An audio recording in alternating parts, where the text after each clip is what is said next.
Very good morning, good evening, good afternoon, जो भी जब देख रहा है उसके according. This is Ankita Arora. छोटा सा एक टॉपिक है हमारा। इस बार का जो अटेम्प्ट गया है that is for CA final new course, और हम बोले old course. There was a lot of dilemma in students की लॉ का जो पेपर है ना बड़ा टफ हो गया था। टफ हो गया था इसलिए टफ था कि आउट ऑफ द बॉक्स कुछ पूछा था, या फिर इसलिए टफ था कि हम उन चीज़ों पे फोकस नहीं कर पाए, क्योंकि हमें लगता है, देखो जैसे हम लॉ की बात करें तो ज़्यादा से ज़्यादा फोकस पता है स्टूडेंट्स का किसका रहता है, appointment and qualification of director.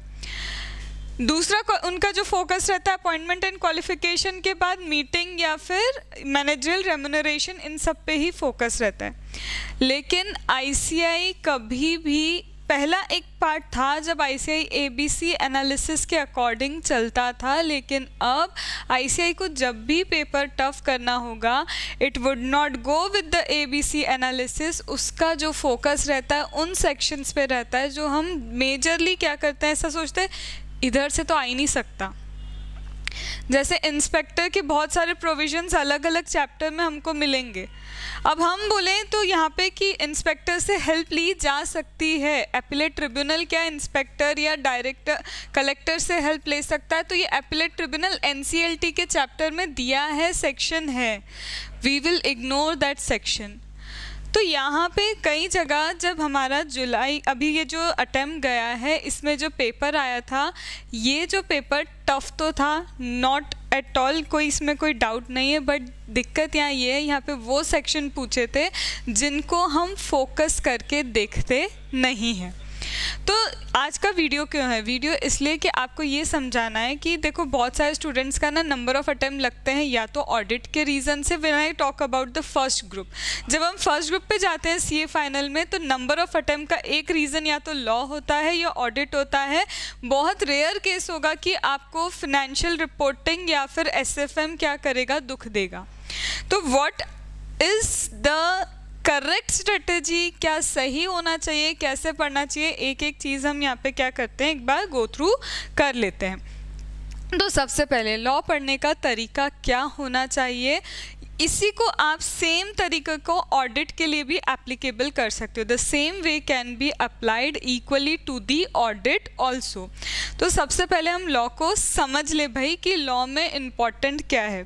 So number 1 mistake, the first and foremost mistake जो क्या है ना स्टूडेंट करते हैं, उन्हें क्या लगता है भाई कि सिर्फ और सिर्फ एक ही चीज़ काम की है, और वो एक चीज़ काम की क्या है आपका, ये अपॉइंटमेंट क्वालिफिकेशन ऑफ डायरेक्टर। दूसरा उनको लगता है इम्पॉर्टेंट क्या है ये, और तीसरा इम्पॉर्टेंट उनके लिए ये तीन कैटेगरी ही उनके लिए क्या होती है, इम्पॉर्टेंट होती है। ठीक है, however this is not the fact. अगर आप सोचते हो कि ये तीन को बहुत ज़्यादा अगर मैंने क्या कर लिया, स्ट्रॉन्ग कर लिया तो बात बन जाएगी, ऐसा नहीं है। हमें कुछ और भी चीज़ों को यहाँ पे क्या करना पड़ेगा, ध्यान देना पड़ेगा। हमें क्या करना पड़ेगा, कुछ और भी चीज़ों को यहाँ पे ध्यान देना पड़ेगा। जैसे हाईली इग्नोरेंट एरिया क्या होता है, किसी भी स्टूडेंट के लिए जो हाईली इग्नोरेंट एरिया होता है ना, जिसे वो सोचता है बस एक बार पढ़ लेंगे ना या फिर थोड़ा सा समझ लेंगे तो इसके तो क्वेश्चंस क्या आते हैं, इनके क्वेश्चंस डायरेक्ट आते हैं, बट ऐसा नहीं है। सरफेस आई आपका जा चुका है, सिकरा आपका जा चुका है। 2 चैप्टर्स हैं जो इकोनॉमिक लॉ में कभी हुआ करते थे जो अब आपको नहीं मिलेंगे। एक हो गया आपका क्या, सिकरा, और एक हो गया आपका सरफेस आई। ये 2 चैप्टर्स चले गए हैं जो कभी अच्छा वेटेज रखते थे। तो इसका मतलब क्या है, यहाँ पे फॉर श्योर है कि कहीं ना कहीं जो चैप्टर्स आपके कभी कम वेटेज रखा करते थे अब उनका वेटेज बढ़ेगा ही बढ़ेगा। तो इसके लिए आपको क्या ध्यान रखना है, इसके लिए सबसे पहले ध्यान रखो इस बार इन्होंने क्या किया, पूरा फोकस किस पे किया है, insolvency bankruptcy code. Insolvency bankruptcy code को बहुत अच्छे से उन्होंने इस बार के पेपर में दिया है। इसका मतलब ये नहीं है कि आने वाले अटेम्प्ट में इसका वेटेज इतना नहीं होगा। तो जब भी अब हम प्रिपरेशन करेंगे तो प्रिपरेशन करते वक्त हमारी स्ट्रेटेजी क्या होनी चाहिए, अब हम पूरा फोकस किस पे कर रहे हैं, उसी बात पे कर रहे हैं। सबसे पहले what I feel so, instead of starting with the appointment of director, instead of starting with meeting, हमें स्टार्ट करना चाहिए पहले इन चीज़ों से, that is module number 3। Module number 3 से आप स्टार्ट करो, और मॉड्यूल नंबर 3 से स्टार्ट करते वक्त सबसे पहले मैं चाहती हूँ आप इसको नंबर 1 मार्किंग करो, that is arbitration and conciliation act. Why arbitration conciliation act? क्योंकि ये ईजी है समझने में। It is a very easy chapter when it comes to law and specifically to the economic law, easy है, लेकिन इसका scope पूछने में बहुत अच्छा हो सकता है। जैसे कि ये लोग कई बार क्या करते हैं, इसमें एक क्वेश्चन है जो बहुत कॉमन मिलेगा ईमेल से रिलेटेड, बार बार ये ईमेल में कन्वर्सेशन हुआ, ईमेल के थ्रू कम्युनिकेशन हुआ, ये वैलिड आर्बिट्रेशन एग्रीमेंट है नहीं है, इन्हीं चीज़ों पे बार बार क्या करते हैं, गोल गोल घुमाते हैं। इसका मतलब जब आप किसी भी चैप्टर का कर रहे हो, सबसे पहले आप आर्बिट्रेशन लोगे, आर्बिट्रेशन के बाद second number you should choose FCRA. Why FCRA, why first arbitration? मैं पहले छोटे छोटे चैप्टर्स के थ्रू आपको कवरेज देने की कोशिश कर रही हूँ, क्योंकि जब छोटे छोटे चैप्टर्स कवर होते हैं तो ऑटोमेटिकली अगर आप पेपर एनालिसिस देखेंगे, जो हम हमारी क्लास में देखते हैं, पेपर एनालिसिस जो लॉ मेंटरशिप चलता है उसमें सबसे पहली डे 1 की स्टार्टिंग हमारी पेपर एनालिसिस से ही होती है, तो you would come to know कि many a times it is 30 to 40 marks also for your economic law. आपके पेपर में कई बार 30 से 40 नंबर तो सिर्फ इकोनॉमिक लॉ के ही होते हैं। तो इसीलिए सबसे पहला आपका होगा करने में arbitration conciliation, then second you would choose the foreign contribution regulation act, then third will be PMLA. PMLA में डेफिनेशंस पे बहुत ज़्यादा ध्यान रखना। क्यों? क्योंकि पामला में जब इन्हें पूछना होता है तो डेफिनेशन ये डेफिनेटली पूछ सकते हैं, एंड डेफिनेशन में मार्किंग जो आपकी वर्ड्स होते हैं ना, that who so ever, directly, indirectly, indulge, ये सारे प्लेसिंग सही होने चाहिए। आप अपनी मर्जी से डेफिनेशन अपनी लैंग्वेज में डेफिनेशन नहीं लिख सकते, लिखोगे तो 4 में से 1 नंबर या आधा number he will be providing, examiner will be providing you। तो थर्ड आपका ये हो गया। फिर आपको फोर्थ किस पे जाना है, ये तो हमारे लिए अब इस दुनिया में है नहीं। फिर फोर्थ आप जाएंगे किस पे, फेमा पे। फेमा अब तक पता है सिर्फ 3 मार्क्स का ही हुआ करता था, बट अब ऐसा नहीं है, क्योंकि सिकरा भी गया और हमारा सरफेस आई भी गया, तो क्या मार्किंग हो सकती है वी ऑल्सो डोंट नो। तो थर्ड आपका ये जो फोर्थ आता है फेमा। फिर मैंने सबसे लास्ट IBC इसलिए रखा है क्योंकि IBC थोड़ा सा लॉजिकल है, लेंदी है, और वेटेज भी इसका अच्छा होता है। तो fifth will be your IBC। Just put a note like this, इसी तरह से पहले इकोनॉमिक लॉ कवर करना है। तो ये तो अभी सिर्फ किसकी बात हुई, हमारे इकोनॉमिक लॉ को कवर करने की बात हुई। ये हमारी क्या बात हुई, अभी सिर्फ इकोनॉमिक लॉ को क्या करने की बात हुई, कवर करने की बात हुई। अब जब आप इकोनॉमिक लॉ कवर कर रहे हो तो what you should do, this is the process that we follow. यही हमारी प्रोसेस, हमारे जो हम लॉ मेंटरशिप करते हैं उसमें यही प्रोसीजर फॉलो करते हैं। Why I am telling you this thing, why I am telling you this thing कि आपको ये करना है, क्योंकि if you want to get exemption in law, ये होना ही चाहिए। तो सबसे पहले तो मैंने आपको क्या बता दिया, मैंने क्रोनोलॉजी बता दी कि भाई ऐसे ऐसे आपको चलना है। अब लेट्स सी, सबसे पहले मैंने लिया आर्बिट्रेशन। जब मैं आपको आर्बिट्रेशन पढ़ाऊंगी या फिर आप जब खुद से भी आर्बिट्रेशन पढ़ रहे होंगे तो आपको करना क्या है, हर एक के कॉन्सेप्ट को पहले तो हमें क्या करना है, स्टूडेंट्स क्या करते हैं जनरली सेक्शन वाइज पढ़ते जाते हैं। ये गलत अप्रोच है। What I do, प्रेफरली मैं क्या करती हूँ, सबसे पहले 2 घंटे हम पूरा एक स्टोरी फॉर्म में पूरे इस चैप्टर को समझते हैं। स्टोरी फॉर्म एज इन कि आर्बिट्रेशन कंसिलिएशन में दोनों पार्टी का कंसेंट होना कंपलसरी है। कैसे हम इसको एक बेसिक स्टोरी फॉर्म में कवरेज ले सकते हैं वो हमने समझा। समझने के बाद क्या होता है, एक जनरल, एक ओवरऑल कॉन्सेप्ट हमारे दिमाग में जाता है। When you have the overall understanding of a particular thing, जब आपके पास किसी पर्टिकुलर थिंग की क्या होती है, अंडरस्टैंडिंग होती है, तो वो अंडरस्टैंडिंग आपको किस चीज़ में हेल्प करेगी, अब आपको सही तरह से चीज़ों को रीड करने में हेल्प करेगी। When you will be reading law, law को रीड करना इजी है अगर आपको फर्स्ट फेज पे अंडरस्टैंडिंग आती है उस चैप्टर की। तो सबसे पहले हमने उसकी अंडरस्टैंडिंग ली, अंडरस्टैंडिंग के बाद अब हम उसको क्या करते हैं, रीड करते हैं। और रीड करने में बहुत एक बात ध्यान से सुन लो, दिस पेपर ऑफ ICI जो अभी लेटेस्ट अटेम्प्ट हमारा दिसंबर में गया है, उसमें ICI ने शेल और मे पे भी बहुत फोकस किया है। कहाँ पे शेल लिखा है, शेल पे भी केस स्टडी है, कहाँ पे मे लिखा है, मे के ऊपर भी ICI ने केस स्टडी दी है। तो रीडिंग तो तभी होगी जब आपको अंडरस्टैंडिंग उस चैप्टर की होगी, तब आप समझोगे कहाँ शेल लिखा है, कहाँ मे लिखा है, कहाँ पे चेंजेस आ सकते हैं चीज़ों के और कहाँ पे चेंजेस नहीं आ सकते, कहाँ थर्ड पार्टी के पर्सपेक्टिव में सोचना है, कहाँ हमारे पर्सपेक्टिव में सोचना है, कहाँ पे आर्बिट्रेशन का जो अवार्ड है वहाँ पे वैलिड नहीं होगा। मतलब n नंबर ऑफ चीज़ तब समझ में आएगी जब पहले नंबर पे ये वो 2 घंटे में आपको चीज़ें क्लियर होती है, तब आप रीडिंग को अच्छे से कर पाते हो। देन रीडिंग के बाद थर्ड नंबर पे आपको क्या करना होता है, पहले अंडरस्टैंडिंग ली, सेकंड आपने क्या लिया, चीज़ों का रीडिंग ली, थर्ड नंबर पे अब आपको क्या करना है, क्वेश्चन सॉल्व करने हैं। अगर क्वेश्चन सॉल्व नहीं किए तो आपसे बड़ा मतलब गलती करने वाला कोई नहीं हो सकता, क्योंकि ICI जब एग्ज़ाम लेती है तो आपसे थ्योरी नहीं पूछ रही है, they want particular case study. आपको केस स्टडी ही सॉल्व करना पड़ेगा और केस स्टडी आप सिर्फ और सिर्फ तभी सॉल्व कर सकते हो when you have practice of it. तो आपको क्या करना है, क्वेश्चन सॉल्व करना है, जिसे मैं क्या लिख रही हूँ यहाँ पे अभी सिर्फ केस स्टडी के फॉर्म में लिख रही हूँ। नाउ गलती यहाँ पे भी, जब आप क्वेश्चन सॉल्व करते हो देख देख के और बहुत खुश हो रहे हैं कि wow we know everything, I am able to understand everything. No, you are not understanding until and unless first phase से ही पहले आप क्वेश्चन पढ़ो, खुद से सोचो कि यार इसका ये आंसर हो सकता है, उसका वो आंसर हो सकता है, मैं ऐसे लिख सकता हूँ। जब आप इस तरह से करोगे आपको आपके मिस्टेक्स पता चलना स्टार्ट होगी। मैंने सोचा कि चलो ईमेल के थ्रू इन लोगों ने, 2 पार्टी ने कम्युनिकेशन किया है, ईमेल के थ्रू जब 2 पार्टी कम्युनिकेशन कर रही है तो आई थॉट पर्टिकुलरली मैंने सोचा कि हाँ यार ये एग्रीमेंट वैलिड है। अब मैंने वैलिड सोच लिया और फिर आगे पता चला कि क्वेश्चन में एक वर्ड कुछ ऐसा लिखा था जहाँ से पता चलता है कि वेग चीज़ें निकल के आ रही हैं, तो मैं तो गलत हूँ।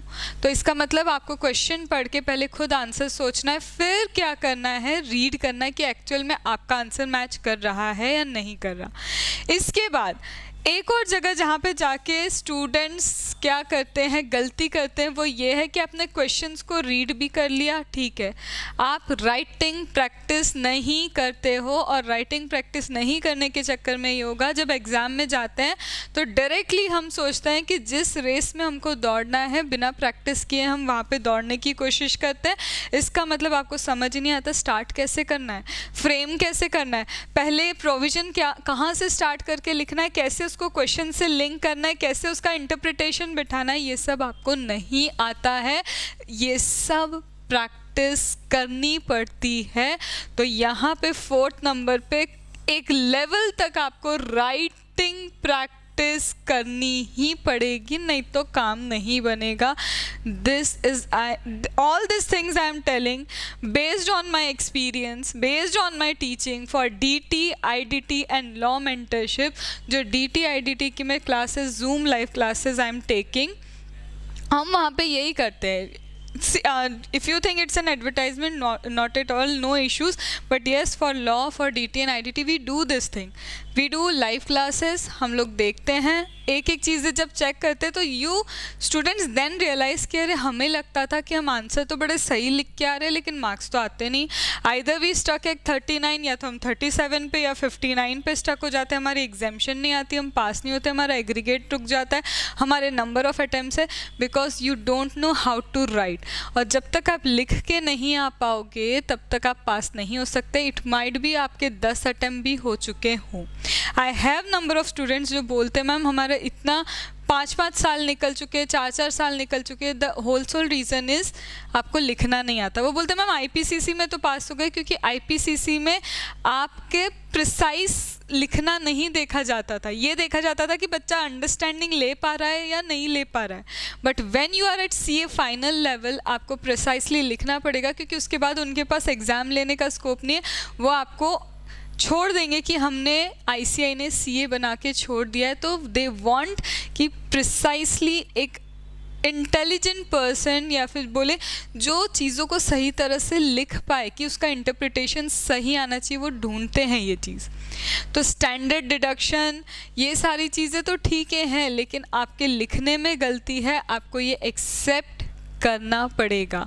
तो ये 4 चीज़ें हैं. देखो क्रोनोलॉजी मैंने बता दी, पहले सब्जेक्ट को अंडरस्टैंड करो, क्या टॉपिक है उसको समझो, फिर रीडिंग करो, रीडिंग के बाद केस स्टडी बिना देखे सॉल्व करो, उसके बाद उसको लिख के देखो. लिख के देखोगे तो तुम्हें पता चलेगा तुम लिख ही नहीं पाते हो ढंग से, समझ ही नहीं आता वर्ड क्या लिखने हैं, काटना है, पीटना है, ये सब होता है वहाँ पे. किसने कहा प्रेजेंटेशन स्किल्स मैटर नहीं करती? प्रेजेंटेशन स्किल मैटर करती है. मुझे अगर कोई एक कटी पिटी कॉपी देगा तो मुझे चेक करने में बहुत अच्छा नहीं लगेगा, वहीं एक अच्छी प्रेजेंटेशन वाली कॉपी होगी, मैं इजीली स्मूथली उसको चेक करके अच्छे मार्क्स दे पाऊंगी. और ये ह्यूमन नेचर है. तो ये सारी चीज़ें आपको फॉलो करनी होगी, सिर्फ इसमें नहीं. चाहे आप फेमा कर रहे हो, चाहे आप क्या कर रहे हो, पामला कर रहे हो, चाहे फिक्रा हो, ये हो, कोई भी चैप्टर हो, आपको इसी तरह से चलना है. I have given you the chronology. This chronology we will be following from 6th of January, that is जब हमारा मेंटरशिप सेशन स्टार्ट होगा. मेंटरशिप सेशन में हम क्या करेंगे, सैटरडे संडे एक टाइम शेड्यूल लेके हम एक टॉपिक को अच्छे से पहले पूरा क्या कर लेंगे, लर्न कर लेंगे, समझ लेंगे कि ये होता है. Then you will have 2 to 3 days आपके पास रहेंगे उस टॉपिक को अपने हिसाब से कंप्लीट करने के, फिर आपका टेस्ट होगा. This is because it is mentorship. तो सैटरडे संडे एक टॉपिक लिया, उसको अच्छे से समझा, आपको उस टॉपिक को समझाने के बाद उसका टेस्ट होगा डायरेक्टली आपका, उसके बाद लाइव डाउट सेशन भी रहेगा. तो this we are going to introduce from this 6th of January. इसी के साथ साथ DT as well as IDT की जूम लाइव क्लासेस, DT की सुबह 6:30 बजे से 8:30 बजे, एंड रात को IDT की क्लास हमारी होने वाली है 9 to 10:30. That is for 40 days duration. जो हमारा कितना है 40 days का ड्यूरेशन रहने वाला है. तो those who want they can just give query detail या डेमो वगैरह चाहिए तो 7999709236 पे वो क्या कर सकते हैं, डिटेल्स ले सकते हैं, पूछ सकते हैं. Last, if I talk about my last batches, whatever, it has 100% result.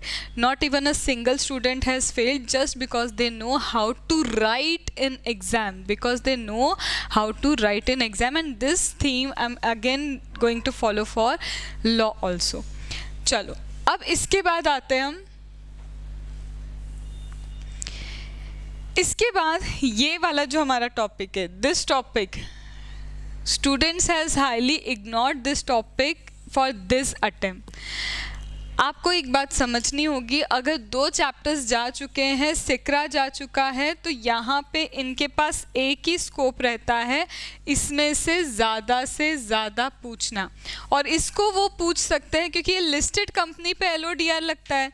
Listed company पे क्या लगता है, LODR, ऑब्लिगेशन सारे लिस्टेड कंपनी पे लगते हैं. तो ये जो टॉपिक है ना, इसको किसी भी चैप्टर के साथ मर्ज करके पूछा जाना कोई बड़ी बात नहीं है.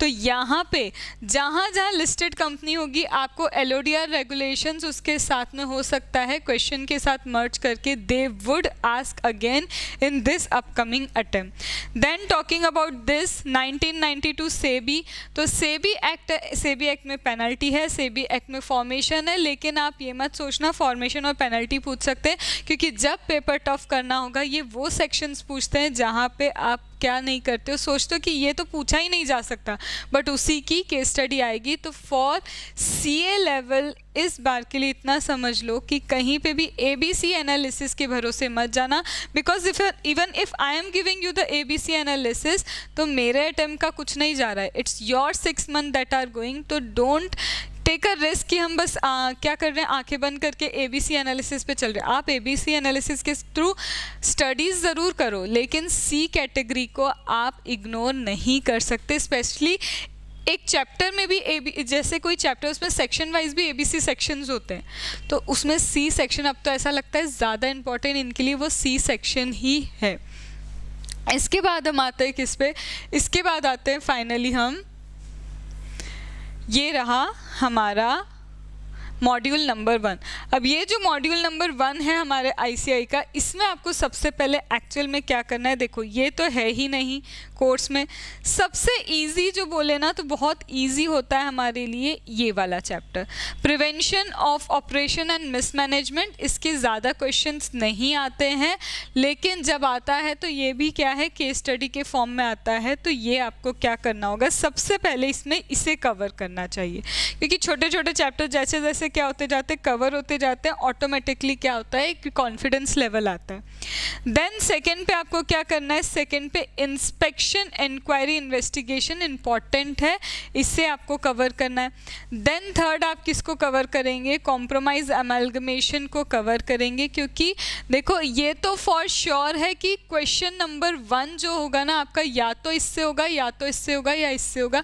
101% हमेशा जब भी एग्जाम होगी आप पिछले 5 साल के पेपर उठाओ, कितने भी उठाओ, क्वेश्चन नंबर 1 इन 3 चैप्टर्स से ही होता ही है। इसको तो आपको कोई चॉइस ही नहीं है कि आप छोड़ सकते हो, लेकिन हाँ ये वाले जो क्वेश्चन होते हैं ये डायरेक्ट भी हो सकते हैं, इजी भी हो सकते हैं, इसमें घुमाने के चांसेस हैं, क्योंकि ये 3 चैप्टर 20 मार्क्स के लिए होते हैं। तो 20 मार्क्स के लिए घुमाना कोई बहुत बड़ी बात नहीं है, वो इतनी इजीली आपको ये 20 मार्क्स देने वाले नहीं है। तो सबसे पहले आप कवर करोगे प्रिवेंशन ऑपरेशन, एक ही दिन में कवर होता है, इतना छोटा चैप्टर है। सेकेंड आप कवर करोगे इंस्पेक्शन इंक्वायरी। इसमें ध्यान रखना इंक्वायरी की पावर किसके पास है, इंस्पेक्शन की पावर किसके पास है, इन्वेस्टिगेशन की पावर किसके पास है। पावर अलग अलग तरह से बटी हुई है। जनरली स्टूडेंट अलग क्या करते हैं, इसमें भी गड़बड़ कर देते हैं। रजिस्टर्ड ऑफिस लिख दिया कहीं पे जहाँ पे आपको सेंट्रल गवर्नमेंट लिखना चाहिए था। पावर रजिस्टर्ड ऑफिस के पास क्या है, रजिस्ट्रार के पास कब पावर है, ट्रिब्यूनल के पास कब पावर है, ये ध्यान रखना इस चैप्टर में बहुत ज़रूरी है। तो go with this chapter second. Third आपको फिर किस पे जाना है, ये अरेंजमेंट एमलगमेशन के ऊपर थर्ड नंबर पे जाना है। देन इसके बाद आप किस पे जाएंगे, देन इसके बाद वाइंडिंग आपका वाइंडिंग अप सबसे लास्ट ऑप्शन ही रखेंगे, क्योंकि ये लेंदी चैप्टर है। IBC जिस तरह से लेंदी था ये भी लेंदी चैप्टर है, तो सबसे लास्ट चैप्टर हमारा वाइंडिंग अप होगा, क्योंकि जब सब कुछ हो जाएगा तो हम एक एक चैप्टर को रिवाइज करने के साथ साथ इसके 10-10 क्या लेते जाएंगे, सेक्शन लेते जाएंगे, ताकि ये बल्कि भी ना लगे हमको और साथ में हमारी दूसरी चीज़ें रिवाइज भी होती जाएं। तो फर्स्ट सेकंड थर्ड ये हो गया। फर्स्ट सेकंड थर्ड करने के बाद आपको फिर यहाँ पे आना है, ये इम्पॉर्टेंट है, companies incorporated outside India. Then इसके बाद आपको आना है NCLT पे। तो कंपनीज इनकॉर्पोरेटेड आउटसाइड इंडिया के बाद आने के बाद आपको किस पे आना है, NCLT के ऊपर क्या करना होगा, आपको आना होगा। NCLT अलग से आएगा नहीं, NCLT का चैप्टर अलग से नहीं आता, किसी भी और चैप्टर के क्वेश्चन के साथ इसको मर्ज करके ये लोग क्या करते हैं, पूछते हैं। तो ये चीज़ आपको क्या करनी है, ध्यान रखनी होगी। तो ये हो गया। इसके बाद आप NCLT पे आएंगे। NCLT के बाद ये एक ही क्या करना, आप एक ही चैप्टर समझ के चलो, ये दिखता बड़ा है बट इतना बड़ा नहीं है। ये इन 2 चैप्टर्स को कवर करना है, एंड आई वुड से आप इसे बहुत इजीली स्किप कर सकते हो, नहीं आते इसके क्वेश्चन तो इसे तो आप स्किप कर ही सकते हो, कोई दिक्कत नहीं है। ये सब होने के बाद फिर आप क्या करोगे, फाइनली इसे कवर करोगे और इसे तो बहुत लॉजिकली आप क्या कर सकते हो, पता है ये हवा बना हुआ है, आप चाहे ना तो इन तीनों चैप्टर्स को विद इन 6 days तीनों चैप्टर्स को विद क्वेश्चन अच्छे से कवर अप कर सकते हो, 20 मार्क्स इन द पॉकेट हो सकते हैं। अब लिखने का तरीका क्या होगा, कैसे चीज़ों को लिखना है, वो हम इस वीडियो में नहीं अगले वीडियो में कवर करेंगे कि किस तरह से आपको क्या करना होता है, लॉ के आंसर्स लिखने होते हैं। क्योंकि जितनी भी एग्जामिनेशन वाली कॉपी आज तक देखी ना, उसमें एक चीज़ कॉमन है, राइटिंग पैटर्न स्टूडेंट्स का कॉमन होता है, ताकि एग्जामिनर को 1-2 आंसर पढ़ने के बाद समझ में आ जाता है कि उसको किस पार्ट पे क्या करना है, स्किप करना है। आपका जो एग्जामिनर है पेपर चेक करे, उसको जितनी आप सहूलियत दोगे, जितना ज़्यादा उसके लिए कन्वीनियंट रखोगे कॉपी चेक करना, उतने ज़्यादा marks he will a lot you. तो इस तरह से कवरेज आपका होना चाहिए। एंड याद रखना, वही रामबाण बोल रही हूँ, पहले टॉपिक को समझो, कहीं से भी समझना है आपको, क्या करना है, पहले टॉपिक को क्या करना होगा, समझना होगा। टॉपिक को समझने के बाद आप क्या करोगे, टॉपिक को समझने के बाद आप क्या करोगे, रीड करोगे। तो ये हो गया, टॉपिक को समझ लिया, उसके बाद रीड कर लिया। रीड करने के बाद आपको क्वेश्चन सॉल्व करने, वो भी बिना देखे। एंड फोर्थ आपके लिए क्या होता है, रिवीजन। रिवीजन का मतलब क्या है, रिवीजन कभी भी रीडिंग नहीं होता है। रिवीजन का मतलब होता है जो आज आपने किया है, कल परसों जब भी आपको करना है, आंख बंद करके आपको रिकॉल करना है, दिमाग को याद दिलाओ कि भाई याद है भी या नहीं। और यहाँ पे क्वेश्चन सॉल्व करने के साथ एक चीज़ याद रखना, लिख के प्रैक्टिस करना मस्ट है if you want to score examination. तो any sort of doubt related to preparation of law you can just WhatsApp on this number 7999709236। यहाँ पे सिर्फ व्हाट्सअप करना अगर कोई क्वेरी है कि हाउ टू प्रिपेयर लॉ, कैसे प्रिपेयर करना है लॉ को, कैसे एग्जामिनेशन आनी चाहिए, और regarding any mentorship you can just WhatsApp on this number. और यही प्रोसीजर आपकी क्या होनी चाहिए, फॉलो होनी चाहिए। So this was all from my side, this is Ankita Arora. So I hope it was helpful for you. और इस बार भी समझ लो एक चीज़ कि एक पेपर तो है ना टफ़ आता ही है, ऐसा नहीं कि इस बार लॉ टफ़ आया तो अगली बार ऑडिट टफ़ आएगा, हो सकता है फिर से क्या हो जाएगा, रिपीट गेम हो जाए और लॉ टफ़ हो जाए। तो it's better to get prepare, ना कि अटेम्प्ट देना हमें वर्दी होना चाहिए। So get prepared, enough time में अब रेस्ट ले चुके हो तो अब पढ़ने के लिए वापस क्या हो जाओ, रेडी हो जाओ। Okay, thank you. कोई भी क्वेरी हो you can WhatsApp on this number. Okay.